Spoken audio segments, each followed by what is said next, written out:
All right, welcome back to In the Huddle with. I'm your host, David Igono. I'm joined directly to my right, Willie Edwards. Right after him, JT Thomas. Wow. Where do we start? Before we talk about Kansas State, before we talk about that nonsense, let's talk about Player of the Week. I'm going to go ahead and set the tone, maybe, possibly. There's no soup for anybody. There's no Player of the Week. Right. Everybody's saying Skylar Howard. You know what? No, this was not a good showing by the team, by the coaches. It was not a good showing.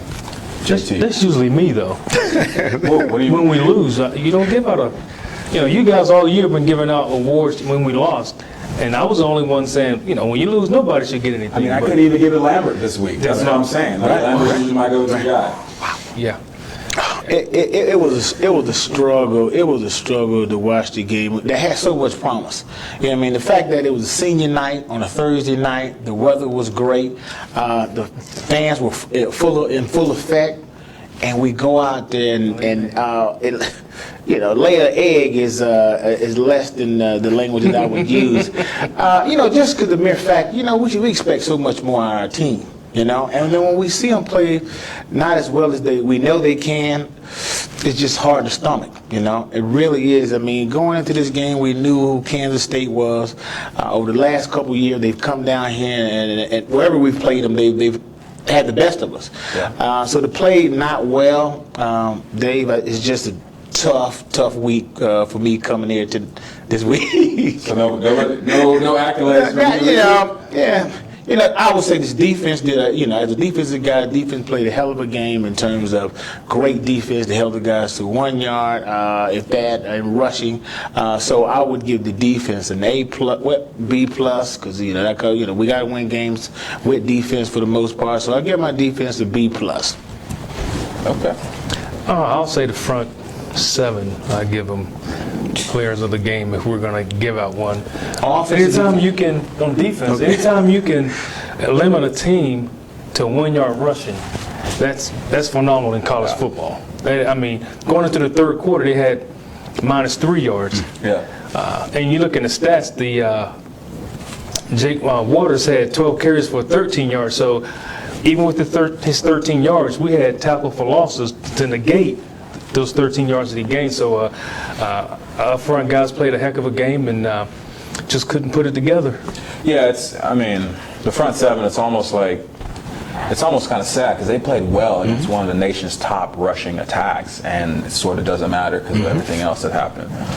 Let's just jump straight up into the game. Two words I can think of. Well, first of all, Kansas State won 26-20. To me, it's just thumbs down. Thumbs down. Let's start with the offense, maybe? Well, the thing that sticks out right away is the fumble on the 2 yard line. At that time, point in the game, it was 7-0. We had the momentum, drove right down the field, get to the 2 yard line and don't score. That kind of took the winds out of the sail, and it seemed like we never recovered after that. I think, and I feel if we scored at that time, then it's a different ball game, it's a different mentality, a different attitude of the players.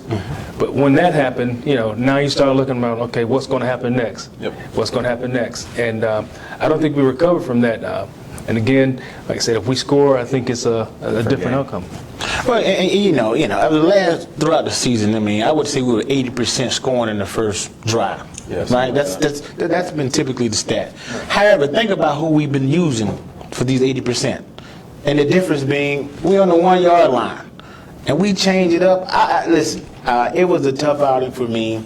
I would, that fumble played a huge role in us falling apart early in the game. Well, let me ask you a question, JT. You talked about getting on the goal line, and you said they changed it up. What did they change up? I would rather see the person who typically runs the ball in on those short. I know I'm the Grinch. You know what? I'm trying to get it out. I'm being you right now. It's okay. It's okay. I'll be the So same guy. you're saying it should have been Smallwood, it should have been Dreamer. Either Dreamer's Shell. Those are the bigger bags. Well, that brings up a question that I thought of the first half when I saw number 2 out there. I was like, oh, Dreamer's getting the first half carries. What's going on? But it seems like the running game, which almost had a systematic formula where it was, okay, you know you're going to get during the second half, and it's going to be Shell, Smallwood, maybe some Garrison, maybe some Bowie first half. But it's like, that has disappeared in the past 2.5 games. That has disappeared. I'm not saying those guys aren't running hard. I'm just saying the chemistry that they had is gone. I don't know if that's play call. I don't know if that's confidence. Right. Maybe a lot of it is confidence. Well, even the fumble wasn't something of a matter of size. Right. He got the ball in the right spot. I'm not sure if, he just dropped it or he wasn't. A running back, you're not supposed to see the ball in his hand off. You're looking to see where the hole is at.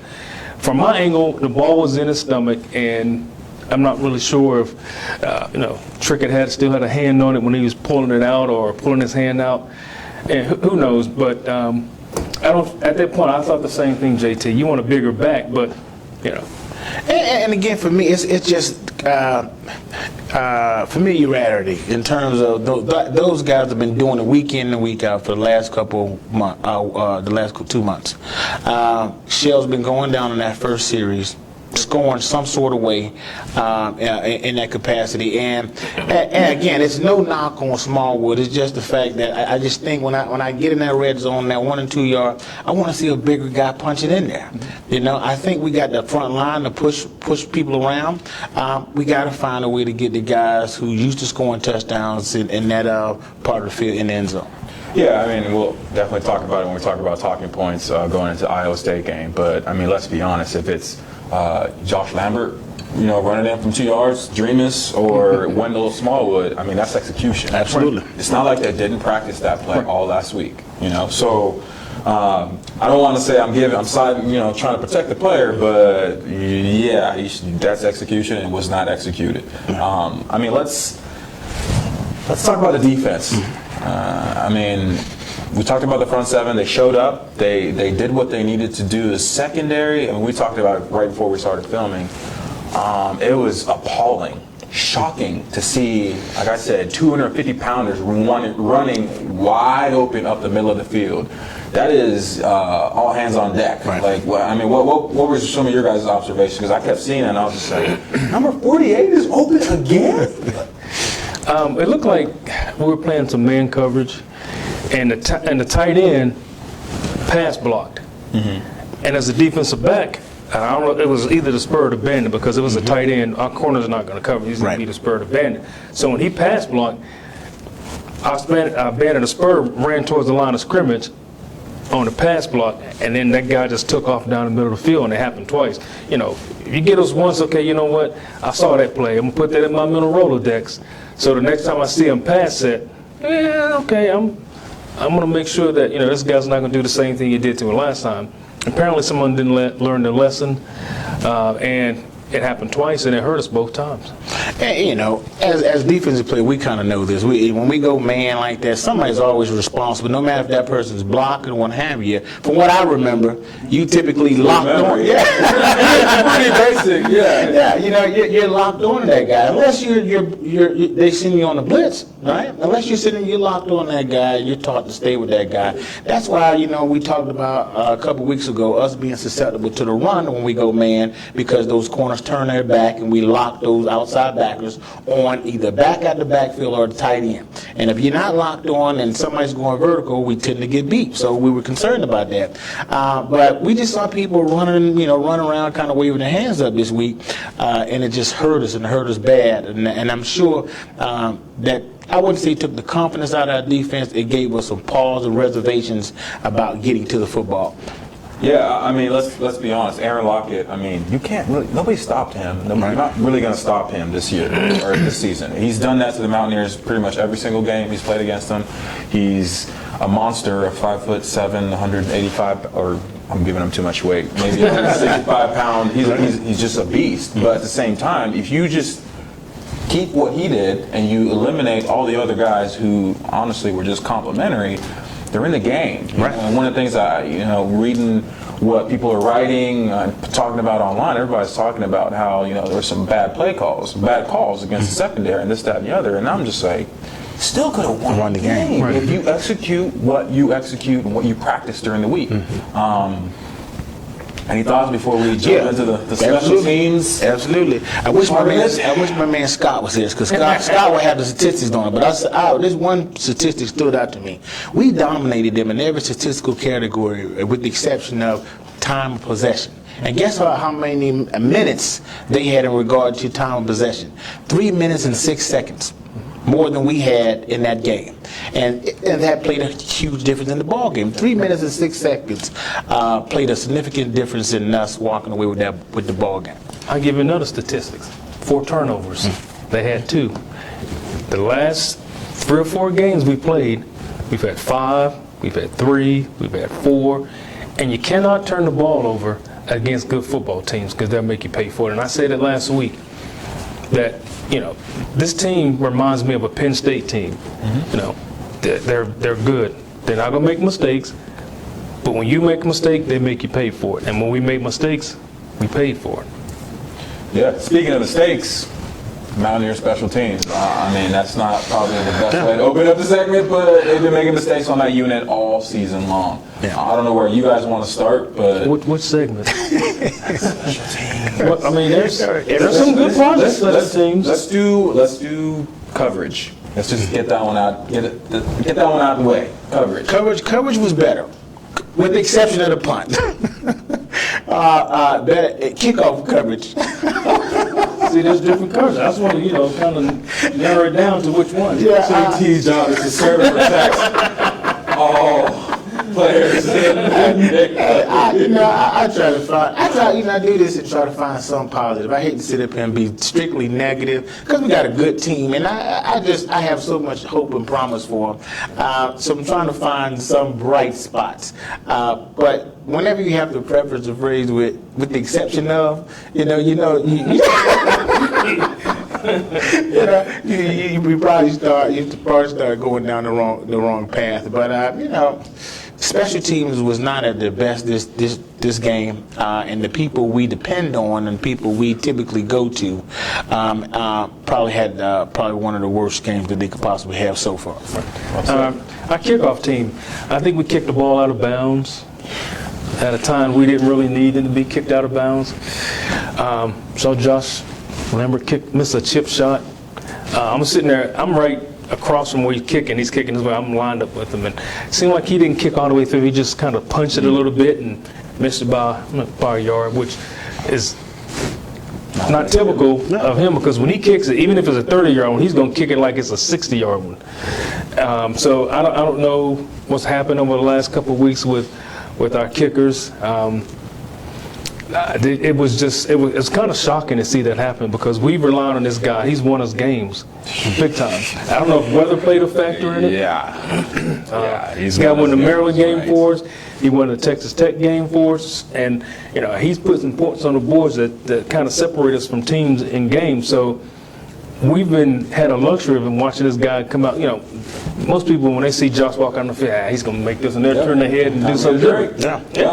And that part of the kicking game let us down as far as extra points, and then our field goals, and also that one kick out of bounds that just put us behind the 8 ball. Then I mean, if we're honest, and I'm always going to be honest, but if we're honest, there's just a lot of mistakes. Just an inconsistency that's been there all season. One positive note was they blocked a field goal or extra. Was it a field goal or extra point? Extra point. What is I mean, which. We hadn't done all year, I don't think. Thank you. You know what I'm saying? Like showing up on special teams. One of the things that JT has said all season long is special teams are for special people. Yep. So when you keep having regular mindsets on there, you kind of get yourself in a situation where you can sort of get that snowball effect of not finishing through kicks. Speaking of kicks, speaking of punts, let's talk about this punt return. This muck punt return that seems to happen I'm going to call it every 5 punts. Every 5 punts, that might be even on the high side. There is a muff, or there is some issue with not fielding the ball correctly. We saw Holverson the cameras are showing Holverson saying, you got to get away, this, that, and the other.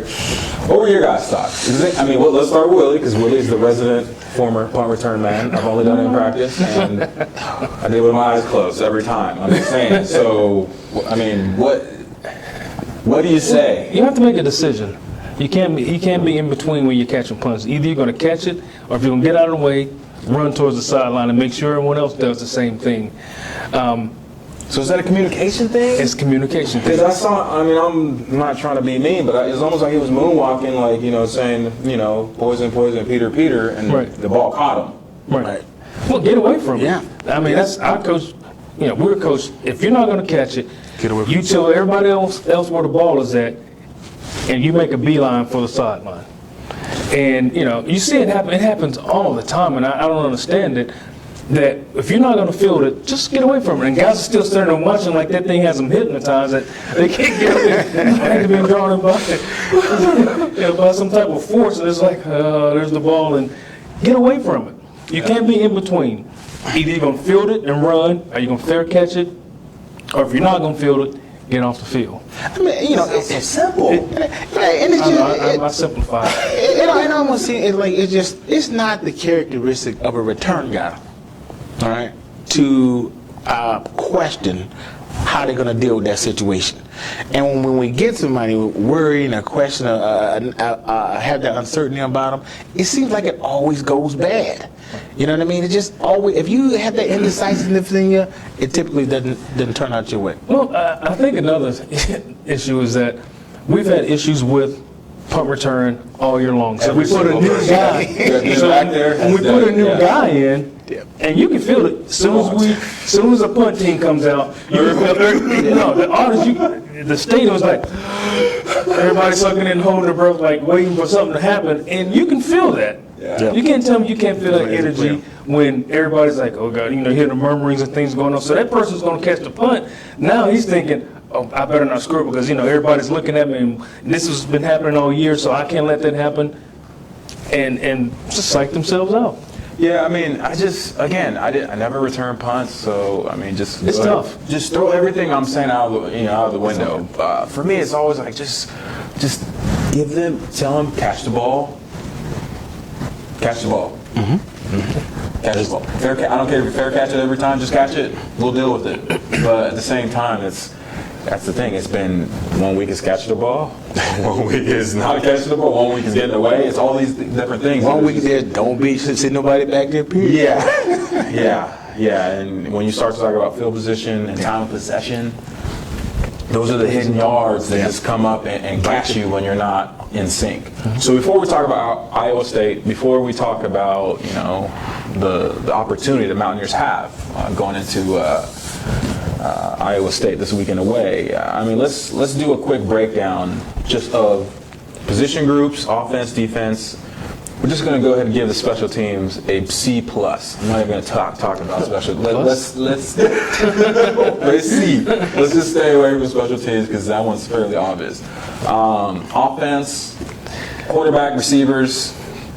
I mean, what are your thoughts? Start off, JT. Offense, I'll give you C+ for showing up, for being in the game. All right? Are we doing just this game, or are we going like? Let's do. I mean, because this game we're doing the whole season. Okay. It's the second to last game before the bowl game. Obviously there was some record-breaking. We were on a record-breaking pace starting off with our offense. Very, very promising. Guys, you can tell that there was a feeling of we can do this at the beginning of the season.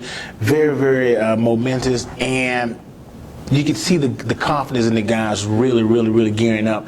And when we lost those, that TCU game, that seemed like that's when the house of cards start shattering for us.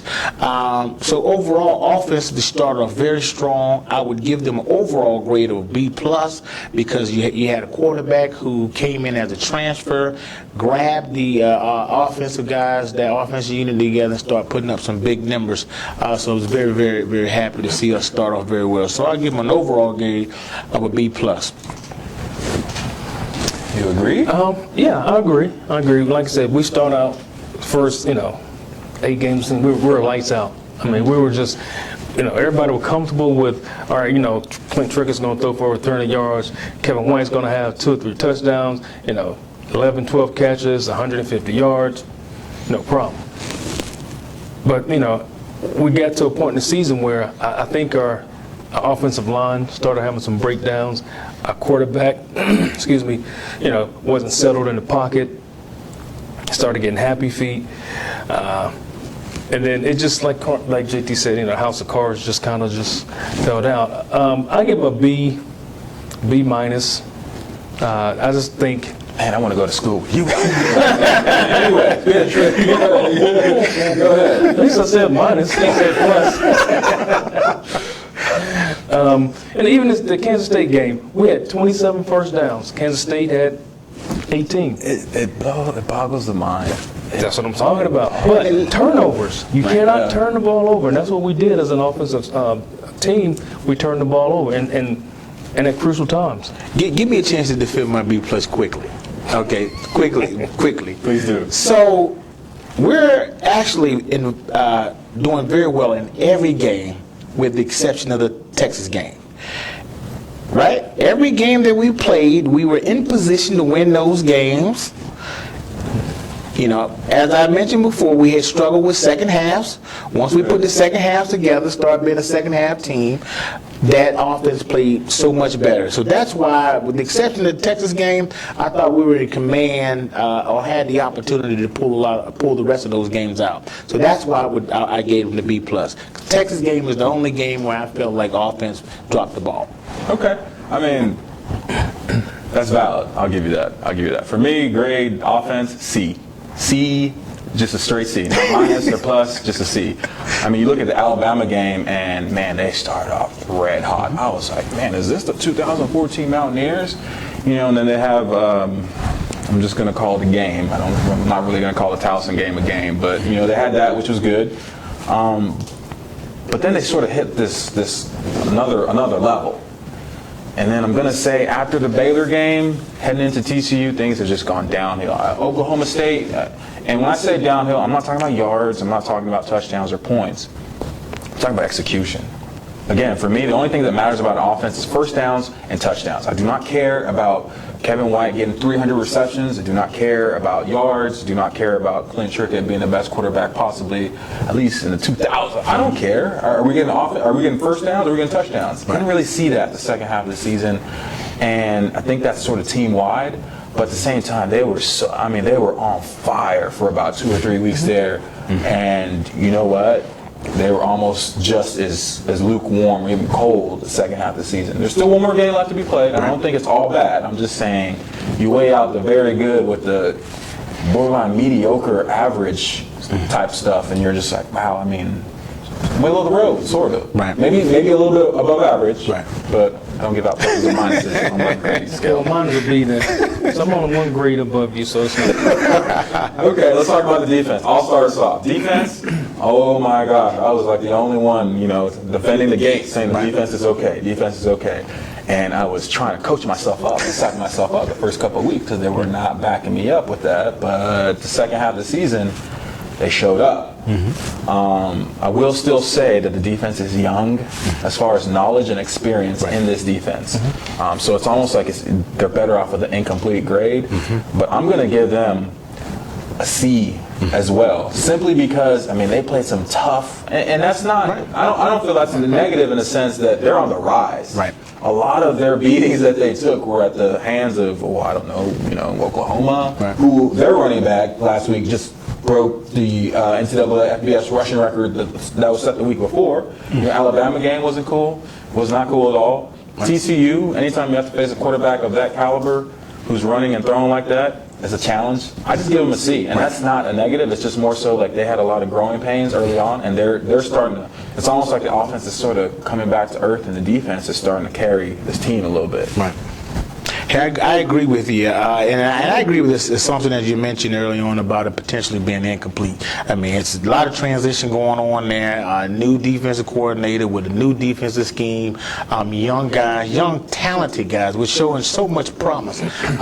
So I agree with you. I would give them a C also, with the understanding that this team will be a lot better on defense in the up and coming years. They'll find the pieces of the puzzles to make that a good defense.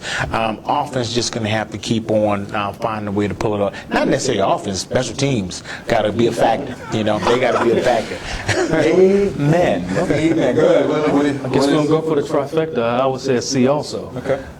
Like I said, we saw some glimpses of like promise, big time, compared to what we saw last year. And if you compare last year to this year, totally different team. And like JT says, you know, a lot of growing pains, you know, different scheme for some guys.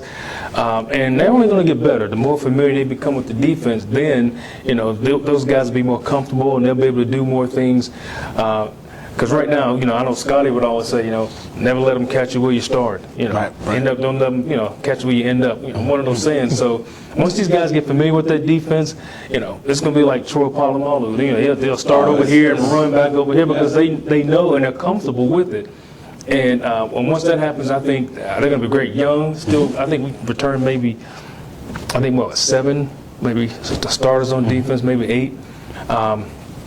And the sky's the limit. We got a bunch of young guys who hadn't played that I think they're going to see the field next year. So I'm excited about watching them. But we still have another game to play in a bowl game, so I'm waiting for that. Oh, yeah. I mean, like I said, we're not going to talk about special teams. I refuse. Not special We're not going to talk about special teams because I think Thank you. that is self-explanatory.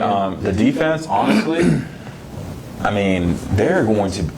It's a choice now because going into this last game or the last regular season game and then the bowl game and the spring ball, it's a choice about. I mean, hopefully nobody gets stars in their eyes and decides to jump ship to the NFL or whatever. Right.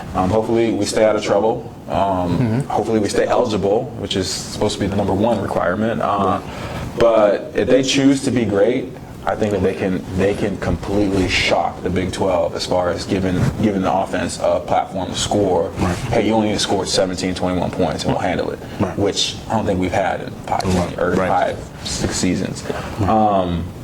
Any last thoughts before we jump into Iowa State? Yeah, quickly. I want to share this because I think it's so important in terms of what this season was about. It was about missed opportunities, right? There's a good friend of mine, David Freisen, who is a diversity and inclusion president. And he often says this phrase right here: the opportunities of a lifetime must be seized within the lifetime of the opportunity. And I think that was really about what this season was about. When we have opportunities to win ball games, when we have opportunities to show the nation who we are as West Virginia, we have to seize those opportunities within the lifetime. Yeah, I mean those are heavy words, man. I mean, but it's the truth. It's the truth. Let's talk about Iowa State. I'm going to say it right now. I'm the Grinch, so I will wait to share my views. But Iowa State's 2-8. Okay, it's not like they're 6-6 or whatever. They're 6-6. 4-4. That's what I'm trying to say. Gotcha. They look horrible on paper, but they play hard. They just don't have playmakers. I mean, I guess their tight end is pretty good, which is usually a bad thing if your tight end is very good. Right. Unless you're Miami, right. But I mean, what starts off, JT? What do you think? Well, interesting. In fact, Iowa State scares me. Oh, you too? Yeah. Let me show you why. As you mentioned, they're 2-8. Right? Wins against Toledo and Iowa. But let's talk about the close games that they played. They played Texas. All right, the score was 48-45. They lost by 3. 48-45 against Texas. Yep. They played K-State. The score was 32-28. They lost by 4 against K-State we just lost to. They played Texas Tech last week. The score was 34-31. They lost by 3. That scares me. That scares me. That gives me some pause.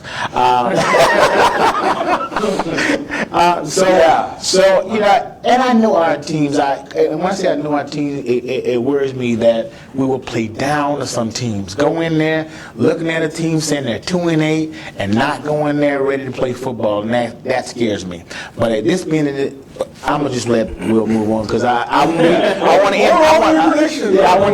to end positively, but it worries me. I just wanted to. Well, the main thing you said, JT, is what they're looking at. You can't look at, Iowa State and say they're 2-8. You got to look at your goals that you set in the beginning of the season. Look at yourself. Look at the team. You don't look at what the other guys are doing. Take care of you first. So I think as a team, if we look at ourselves and say, look, this is what we talked about in the beginning of the year. We wanted to set goals. We want to do this. We want to do that. And we want to do that. We still can do some good things. Mm-hmm. We have to go out and play the type of football we played in the first half of the season. It has nothing to do with Iowa State. It has everything to do with WVU. I agree 100%.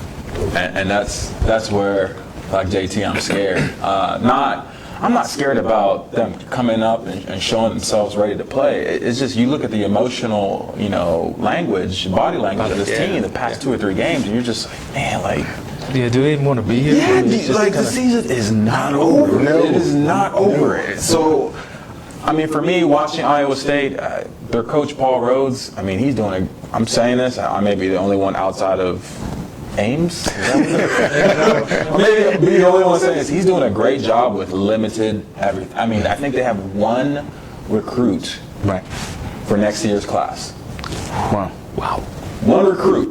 Okay, so, I think they just had one of the other recruits decommit and choose West Virginia. So there's not like a talent, a pipeline there. Right. But they are playing and they're battling, and they can do it. Their offense, to me, knows how to exploit defensive mistakes.